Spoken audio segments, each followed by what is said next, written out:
Ika-65 kabanata, sa pagpapatuloy nakatingin ito sa itaas habang sinasabi sa isip na imposible ito.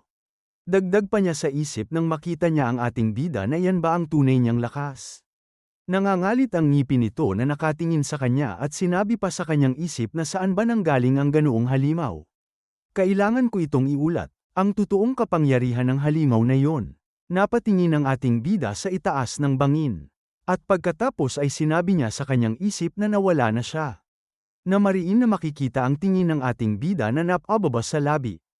Mabilis na ibinaling niya ang kanyang tingin sa kanyang kalaban na may matalim na tingin na sinabi niya sa isip na isa sa tatlong yun ay isang eksperto na hindi ko garantisadong matatalo. Mukhang hindi sila magkakampi. Mabuti naman. Tahimik na napatingin ang ating bida sa kanyang espada na pinaikutan ng kadena nang biglang gumalaw ito. Muli na namang hinatak pala ito ng kanyang kalaban. At malakas na sinigaw nito na sinumang miyembro ng East Demon Division na buhay pa. Bumangon kayo, at ipahatid ang mensaheng ito. Agad na bumangon ang mga ito habang sinisigaw pa ng kanyang kalaban na isang master na mas mataas sa antas ng Young Sect Master ang lumitaw. Kailangang magkaisa ang lahat ng dibisyon para harapin siya. Malakas pang sinigaw nito habang nanginginig na tumatayo ang mga natitirang buhay na kasamahan nito na sa kahit anong sitwasyon, hindi siya pwedeng payagang makalapit sa society leader. Mariin ang mga tingin nito na may nakakunot na noo na sinabi pa na kung naiintindihan ninyo. Tumakbo na kayo ngayon din. Agad na tumakbo ang mga ito papalayo nang marinig ang sinabi ng kanyang kalaban.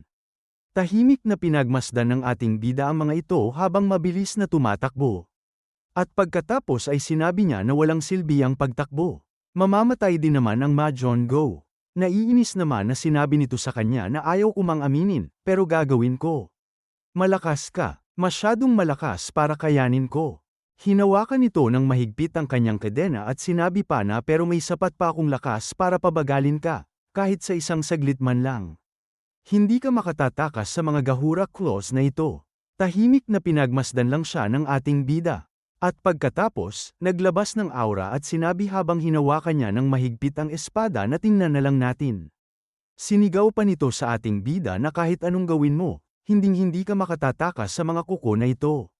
Wala pang sinuman ang nakatapos sa mga kuko na ito. Pinagpawisan nito nang makita niya ang ginagawa ng ating bida na napalaki ang mata na naglalabasan ng ugat nito. Nakita niya ang pulang araw na pinalabas ng ating bida habang sinasabi pa ng kalaban niya na ha. Ano yun? At lumipat ang eksena sa paang nagmamadaling naglalakad. At sinabi sa kanya ng babaeng may pula ang buhok na senior. Bigla mo na lang sinabing babalik na tayo. Dapat man lang magpaliwanag ka. Senior, ano ba ang nangyayari sa iyo at nagmamadali kang umalis? Bigla naman itong tumigil sa paglalakad. Napatingin ang dalawang babae na kasama nito at sinabi na huwag na kayong magtanong ng iba pang mga katanungan. Seryoso ang tingin nito sa kanilang dalawa at sinabi pa na tapos na ang katuwaan at laro rito. Nakatutok ang tingin nito sa kanyang senior brother at sinabi sa isip na hindi ko pa nakikitang gumawa ng ganyang mukha si senior.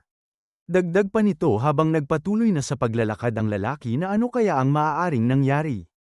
Tahimik lang ito sa paglalakad na may malalim na iniisip. At nakasalubong ang kilay na sinabi pa niya sa kanyang sarili na ang martial art ng lalaking iyon. Naiisip niya ito at sinabi pa niya sa isip na siguradong ito ang Peiqian Fist ng Vice Cult Leader.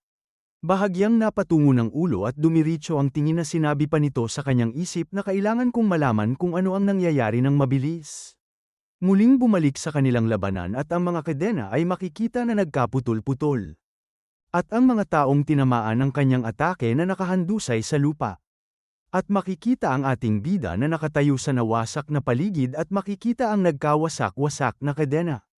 Napaliit siya ng isang mata habang mariin ang tingin na may malalim na paghinga.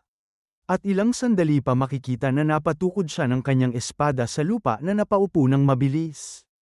At sinabi niya sa kanyang isip na pinagpapawisan na ang Chowolpa ay may malaking kapangyarihan ngunit may malaki ring recoil.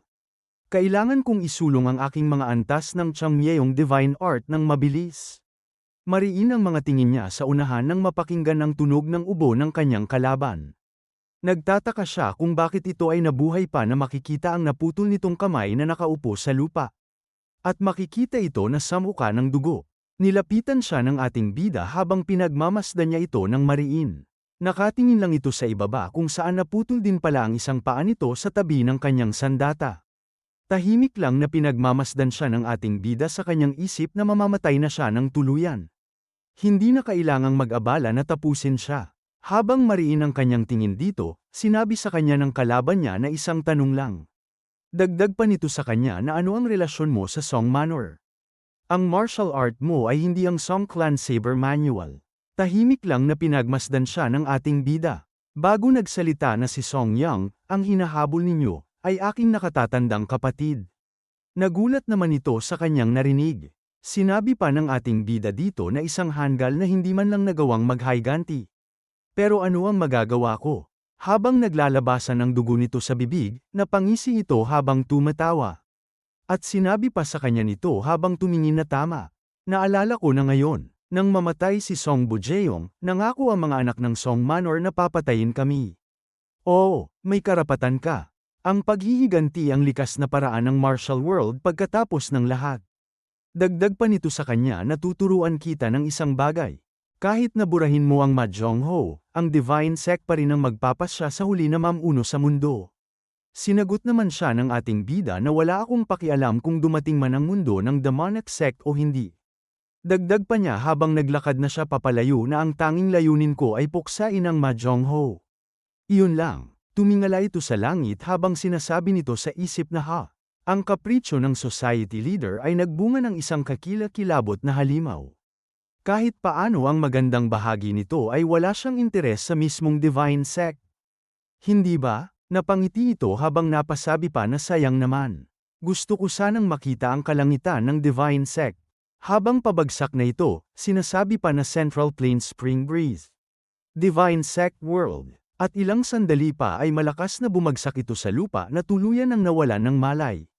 At lumipas pa ang ilang araw na may umaaligid na dito na mga langaw. Isang kamay ang humawak sa bangkay nito. Tahimik lang na nakatingin ng lalaking ito habang napatakip ng bibig ang isang binata. Tahimik din na pinagmasdan ito ng babae. Habang ang isa pang babae naman ay sinusuri ang bangkay. Sinabi nito sa babae na junior. Ano sa tingin mo? Naghanda na itong tumayo habang sinasabi na tama ka. Dagdag pa nito na ang saber na iyan ay tiyak na ang White Jade. Ito pala ay ang Beggar's Sect, Five Sisters of Wisdom, si Oh Mimi. Agad na napasabi ang lalaking may pula ang buhok na napahawak sa galak sa isang lalaki na tingnan mo. Sinabi ko sa iyo na magiging maayos lang si Senior. Tumugo naman ito na may hindi makapaniwalang mukha na aray ko naman. Huwag mo akong hawakan. Tahimik lang naman si Oh Mimi sa gilid habang natataranta naman ang isa at ang isa naman ay pinipigilan ang kanyang bibig. Naiisip niya si Song Yang na napasabi pa sa isip na 2 buwan na ang nakalipas mula nang hilingin namin sa Beggar's Sect na hanapin ang aming nawawalang senior. Nang makabalita kami tungkol sa isang lalaki na may White Jade Saber sa isang labanan. Nagmamadali akong pumunta rito kasama si Binibining O. Dagdag pa nito habang makikita ang bangkay sa gilid na pero ito ay masyadong marahas para sa martial art ni Senior.